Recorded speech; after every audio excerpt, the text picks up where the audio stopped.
Oh, what a day! What a lovely day!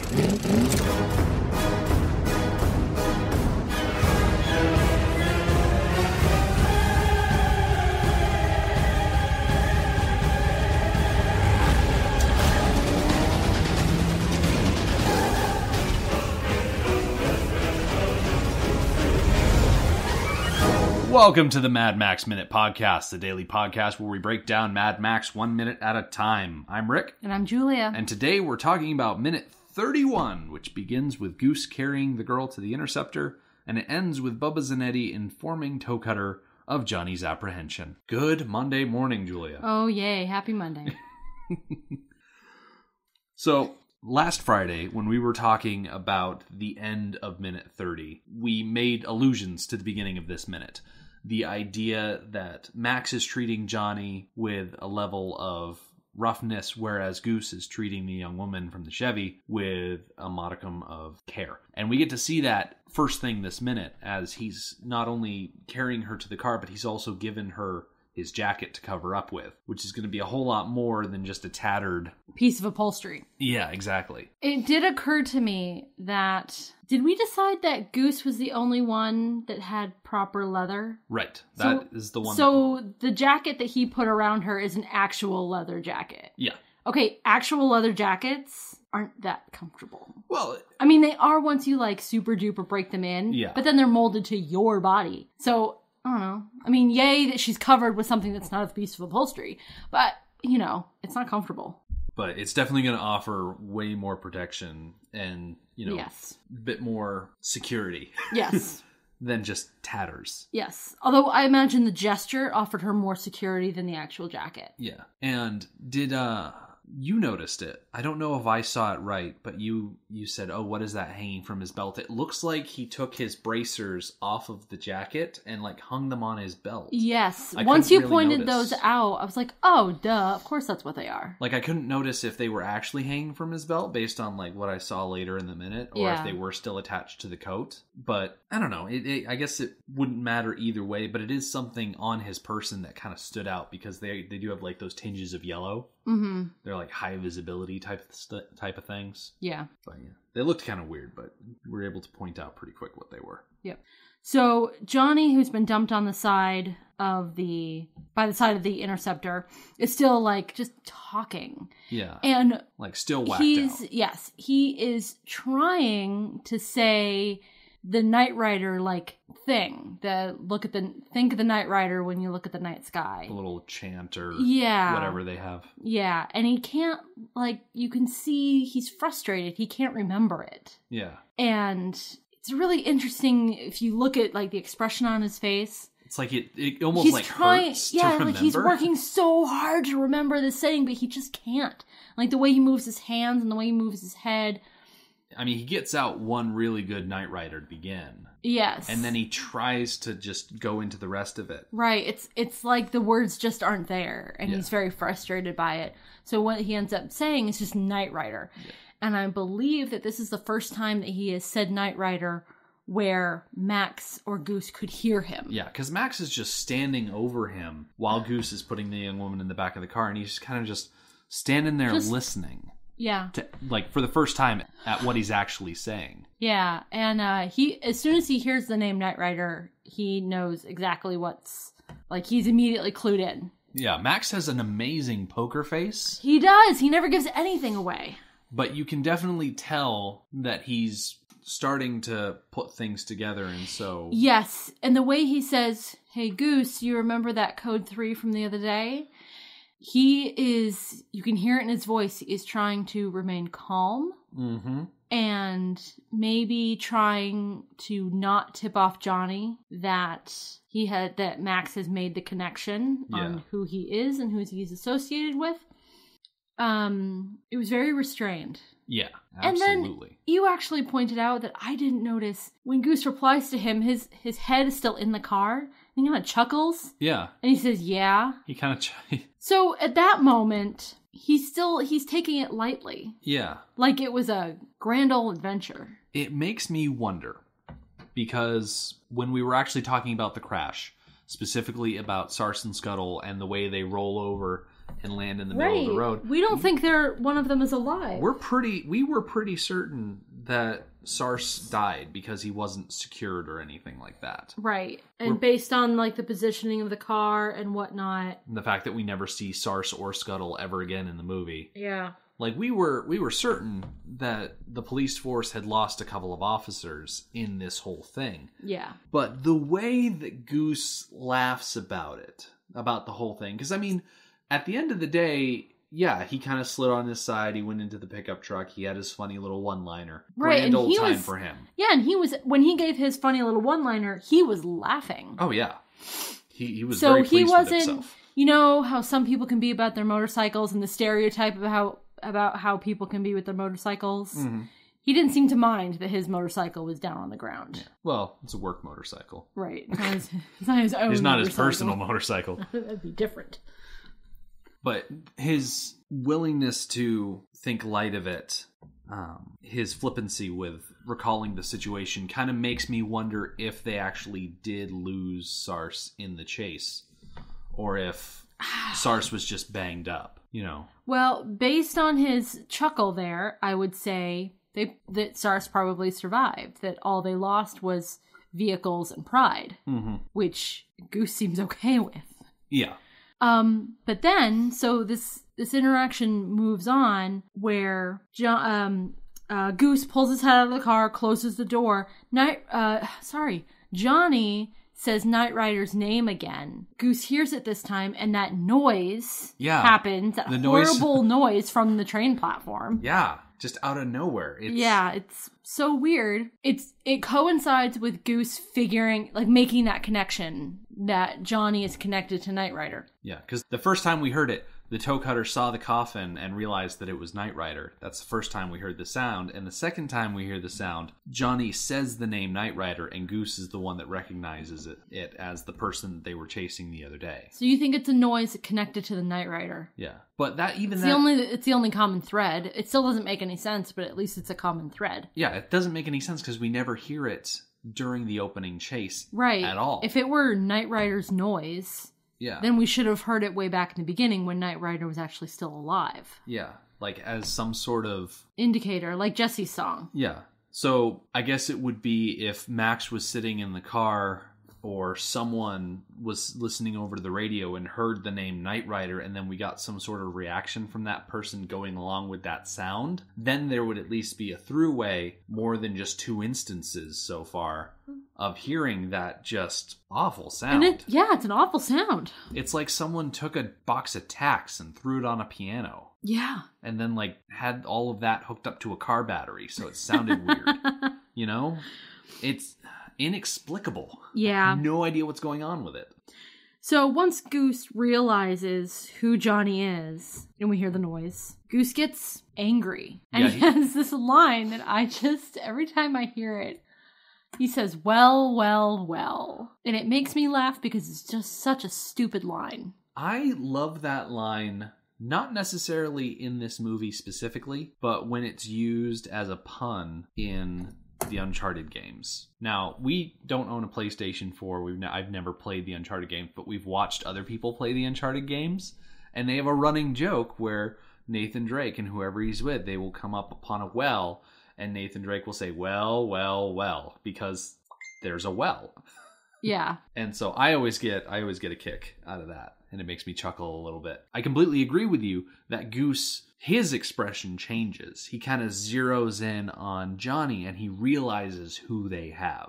That they have an associate of the Knight Rider, and that this is a bit more of a valuable target than they realized before. I guess that's it. I kind of bumped up against how he chuckled before when being reminded of the whole Knight Rider situation. And then once he realizes that they have an associate of Knight Riders in custody, he gets all serious. Mm-hmm. I kind of bumped up against that. But I think that's when I gotta let go. Yeah. And that line is just so dumb. Yeah, it diminishes his justified anger. Mm.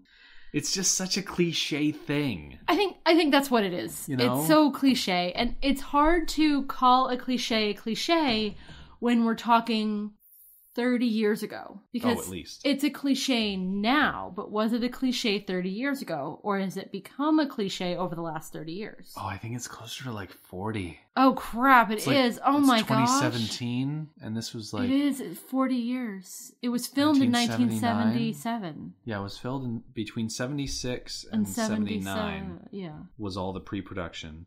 Released in 79. Yeah. So we had all of the 80s, all of the 90s, all up to 2000, all through the aughts, I guess they're called. And most of the way through the 10s. Yeah. It's been 40 years. Pretty much. So it's kind of hard to say about cliches and sayings and euphemisms and things because those time matters. Yeah. And all of that stuff. Yeah. And being able to recognize these things as tropes. Like we're in a much more connected world now, so it's really easy to point out tropes and cliches and things like that because they're in the popular lexicon. Yes. You know, they're written down somewhere for people to reference.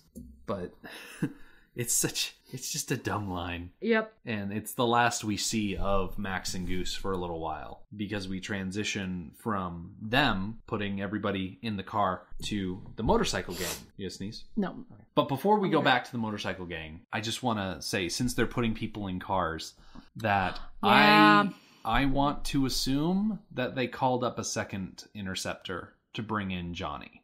Yes. I don't want to believe that they put her and Johnny in the car or in the same car.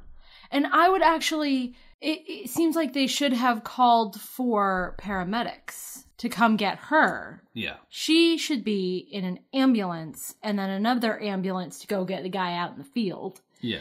And Johnny should be in the car.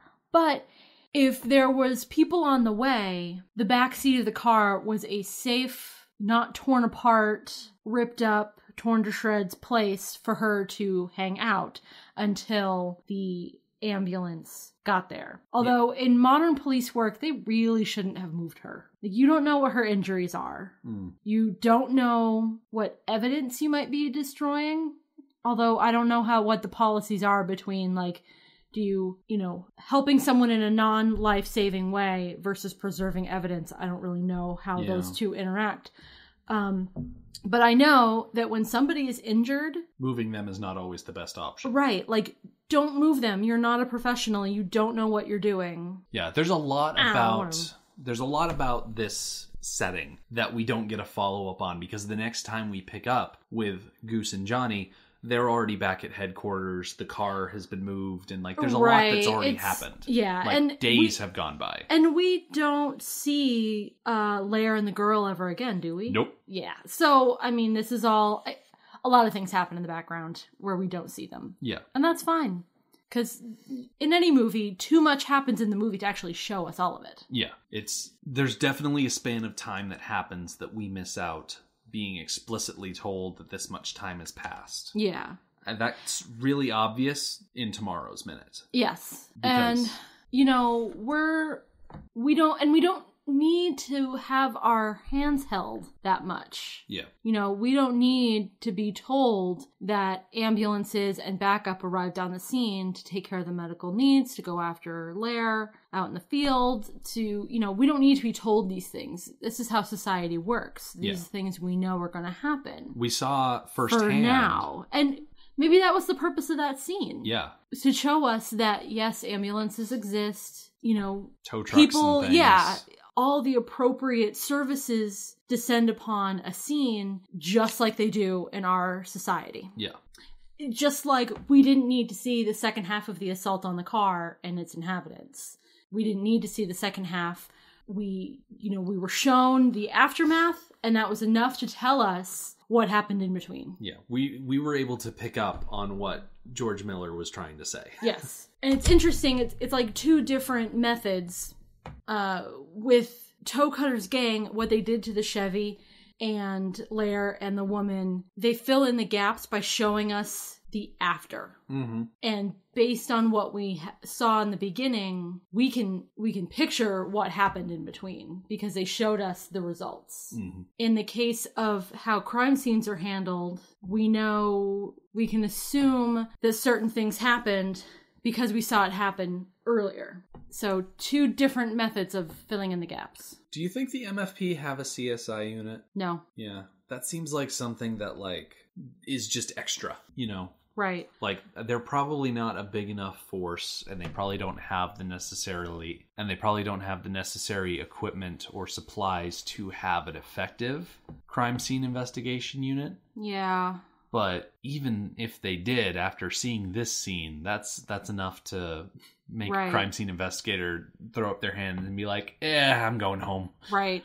And I think we get a clue to that in a few minutes when Johnny is let go. Yeah. Because nobody showed up. Well, okay. In a modern day assault charges case, the victim does not necessarily have to stand up and ID their attacker. Yeah. Because there will be other evidence. There will be DNA evidence and, you know, other things that would be discovered by a crime scene investigator. And sure, it's all, you know, best case scenario, the victim would stand up and say, this is the person who did this to me. But they're not required to, and not doing so doesn't guarantee that the perpetrator is going to walk away. It seems like that's what happened here. Yeah. Nobody stood up and said, this was my attacker, and so he walked away. We'll get to talk lots more about that in a minute, though. Yeah, we're going to get to it, I want to say on, like, Thursday. I'm looking at my notes here, and I think we're going to hear about it first on Thursday and then get into it a little bit more on Friday. Okay, so that'll be very interesting. Yeah, the end of this week and the beginning of next week. We'll want to refer back to the scene where they were actually at the crime scene and kind of what happened there. Yeah. But before we get into any of that, like I said before we doubled back, we're going forward again. 2 steps forward, 1 step back. I don't know. So we go from Goose and Max over to the acolytes back on to the the highway. Gang. And they are riding in single file. And it felt to me kind of like a funeral procession. Yes. Instead of them riding clumped up in a big group, they are stretched out as if you were bringing someone to a cemetery. And as they all pass, we eventually see that there's like a yellow pickup. Mm-hmm. And the yellow pickup is what's holding the coffin. Yes. And it's not just the coffin. There's also, you know, toe cutters in the bed of that truck with his motorcycle and the coffin. And as the truck drives by, we get a shot behind toe cutter. And he's like, I think he's holding a key. Yes, we both saw the key. And he's like waving it at people as they ride around the truck. Which, the first time I saw that, it felt kind of ceremonial to me. Yeah. But then on another viewing, I kind of felt less like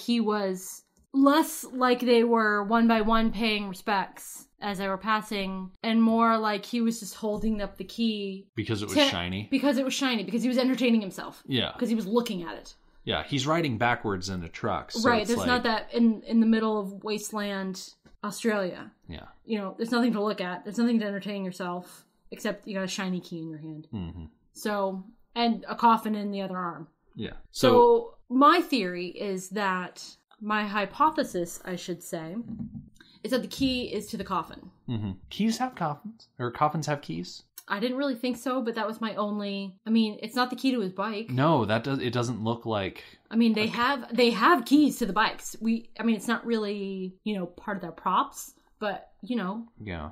It's too shiny. There are keys to motorcycles, so they have to have, like, a set of keys. Yeah. But that's not... Yeah, I think it's the key to the coffin. Yeah. It looks like the kind of thing that would have a lock there, but... Yeah. We actually get a better angle on the coffin after Bubba rides up.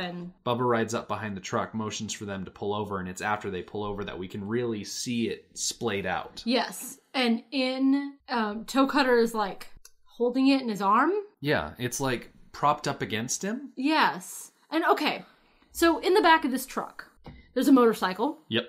There is a chair. Yep. That looks like a small scale, like easy chair. Yeah, it kind of does. I mean, it's no, like, folding metal chair. It's kind of a chair. All right? And this large man and a coffin. Like, that's a lot to fit into the back of the truck. But there did look like there was a little bit of space to spare. Like, yeah. I don't think he necessarily had to be holding the coffin. I think there was other space that the coffin could be besides, like, in his lap. It definitely seemed like he was almost cradling it. Yes, cradling was the word I was thinking about. Holding his dear departed associate. Yeah, I guess so. You know? I guess so. Okay, so now that we get a good look at the coffin with a sense of scale, I will now admit that it's a tiny coffin. Yeah. With it sitting on the cart in the scene on the train platform. Yes, I had perspective issues. Yeah. We didn't know how big the cart was. Right. And the cart was the only thing and that it was looked like connected there was to. some funky angles going on. But no more. It is a tiny coffin. It is obviously a child-sized coffin. So I think they just picked up what bits and pieces that they thought might be Knight Rider and put them in the box. Perhaps they cut his heart out. Oh my gosh, Bubba. Bubba's great in a horrible way. Gosh. Speaking of Bubba, this scene between him and the toe cutter is significant because even though it's split up over 2 minutes for us, it is the longest single shot that we've had so far in this entire movie, clocking in at about 57 seconds. What I've found is that a lot of the cuts in this movie average about like 2 to 5 seconds. That's because you're quick. cutting between different perspectives and whatnot, trying to keep things moving. Yes. This shot begins with Bubba on the road. He pulls over. The camera swings around him. The pickup truck pulls up. And then he has his dialogue with Toe Cutter. The minute ends. We pick it up tomorrow where they're going to finish talking. The truck is going to drive away. And then Bubba's going to drive away. And that's all one continuous shot. They did it all in one take. Nice. It's impressive for them because there are so many moving parts. Yes. He's got to stop, turn off his motorcycle so that they don't have that sound issue. The person driving the truck has to pull up and park it just the right way. They need to have all of their lines perfectly. And then they just need to drive away without anything stalling out or looking weird. And it's pretty impressive that they're able to get a good take on that, for sure. Yes. And speaking of the truck and the people driving it, I'm pretty sure Gum Chewer is in the front section of that truck. And my notes said, is Gum Chewer driving the pickup? The answer is no. Because Gum Chewer is not driving the pickup. Because the steering wheel is on the other side of the cab. Yes, she is a passenger in the cab. And I hadn't noticed that until we watched the minute one last time together. And you pointed out to me, her hair is very distinct. So It's her. I had thoughts on the minute where we were in town, seeing, it was the minute where, Starbuck? It was the minute where Grinner got the milkshake in the face. Yep. And then also the next minute down. Anyways, we get shots of Gum Chewer and Starbuck or Mudguts. Starbuck was the one that last had his arm around her because we had that little conversation about her being really close to his armpit. Yes. When Mudguts sprayed the milkshake, he was the arm one around Gum Chewer then. Okay. She didn't seem to be resisting or unhappy in any way. Yeah. I totally got the feel that she was okay with this. And then there was another moment. It was a quick shot where, I think it's where they're starting to gather around the door where Grinner ran in to hide, and a crowd starts to form. We actually see Gum Chewer and whoever she's with from behind. Not only does he have his arm around her shoulder/neck, she has her arm around his waist. Okay. Like, comfortably. Like the way you and I would walk. That denotes consent a lot more than the front view. Yes. If she didn't want to be there, then I don't think she would have had her hand there. Yeah. I think she would have had it either like up on his shoulder, trying to keep control of the situation in some way, or just not on him at all. Yeah. But it was around his waist. It does kind of make me wonder who is driving the pickup, though, because I counted the motorcycles, and when you count all of the motorcycles in front of the truck and then include the one that passes around the truck and then Bubba coming up behind plus the one in the bed, that's all of the gang members. That's the full 17. Did you count Johnny? Oh. That's right. No, there's 18. There's supposed to be 18. There's supposed to be 18. When they roll into town, there's 18. So okay, so when I counted 17... it's perfect. Yeah, it's perfect. Okay. You had me really worried there that I miscounted. Well, we know it's not a motorcycle rider because there's only one bike in the back of the truck. Yeah. And we see from Toe Cutter's bike being in the back of the truck, Johnny's bike being left behind with Johnny. Bikes go with people. Yeah. So it must be... People and bikes are one and the same. So it's either a voluntary owner of the truck, or the truck was stolen and it's being driven by somebody non-voluntarily. Although we're going to see tomorrow that they respond very willingly to commands being involved with this. So it's probably a friend of Gumchewer that we're going to see in the background of a later minute when they're all hanging out at the beach. She probably called them up and said, hey, you have a pickup, come drive me and my friends here. You know what I mean? Yeah. Because I'm not exactly sure who is doing that. Right. But we can make, assumptions. Yeah. And whatnot. Yeah. So Bubba rides up and he says, Johnny the boy has done it again. It kind of makes me wonder, has Johnny been arrested before? Yeah. The word again. Yes. Carries a lot of meaning. Yeah. Now, I have a question. I was going to say, I have an issue with this scene. We need to put that on a t-shirt. On a t-shirt. Okay, my issue with this scene is that wouldn't the group of 7 or 8, the group of 8 that went after the Chevy? I think it's 7. Okay, so wouldn't the group of 7 have all left the Chevy and gone back to town together? I think... So, and they would have been there at the same time. So wouldn't everybody else in the group of 7, the other 6, know that Johnny had taken something and was whacked out of his head?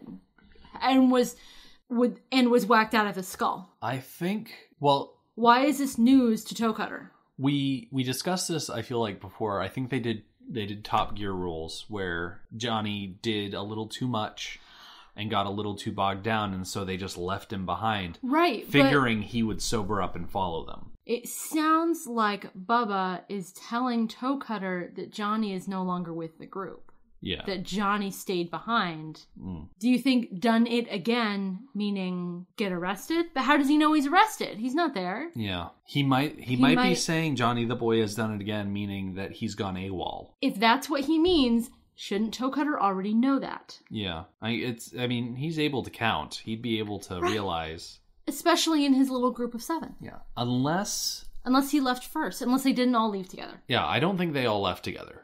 That would solve all of this. I think the idea is they left and then they had an assumption that he would follow. And when he doesn't follow after a set amount of time, that's when Bubba's like, okay, it's been X amount of time has passed and Johnny has not shown up again. He's gone AWOL again. And according to Bubba, it's a scrubber. It's a situation that they should just write him off. Okay. You get the sense at the end of this minute and the beginning of next minute that Bubba does not like Johnny. Nope, not at all. Not at all. Doesn't see his value. Yeah, he has a lot of harsh words for him tomorrow. Yes. But Toe Cutter does not share that opinion that Johnny is a lost cause. He wants to keep him around. But we're going to go into all of that tomorrow on the next minute. In the meantime... If you want something to tide you over, you can go to our website, which is madmaxminute.com, or you could follow us on Twitter at madmaxminute. And if you're in the mood, maybe you give us a like on Facebook at facebook.com/madmaxminute. Thank you for joining us for Mad Max Minute number 31. We will see you tomorrow. Motorbikes and leather men, take me to the edge of the